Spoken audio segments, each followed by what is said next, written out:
Hi everyone, welcome to my channel Excel with Sumit. In this video, I'll explain how to get emoticons based on different values in the cells. Suppose you have grades which are basically different values and now you want different emoticons based on the value. Here I have three different of emoticons based on greater than 70, between 40 to 70 and less than 40. So let's go ahead and learn how to get this in Excel.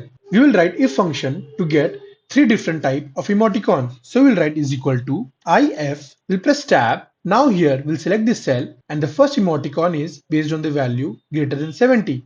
So we'll write here if this is greater than 70, then we'll press comma. Now we'll press double quotes here.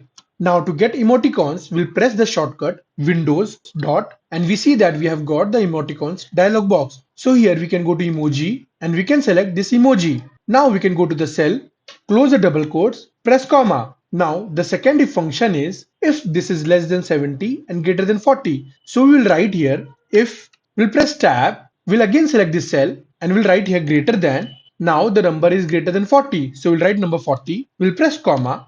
Again we'll press double quotes and now we want the second emoji. So again we'll press the shortcut Windows dot together and then we'll select this emoji. We'll close the double quotes. Now the third emoji is for the remaining numbers. So we'll press comma. Again we'll press double quotes. So we'll press the shortcut Windows dot together and now here we'll select this emoji. We'll press the double quotes. Now we'll close the bracket for the inner if and again we'll close the bracket for the outer if. Now we'll press enter. We see that we have got the emoji for the number greater than 70. Now we'll drag the function to the bottom and we see that we have got different emoji from value 0 to 100 where we have different emoji for greater than 70, different emoji for greater than 40 and less than 70 and different emoji for greater than 0 and less than 40. In this way we can get different emojis within Excel.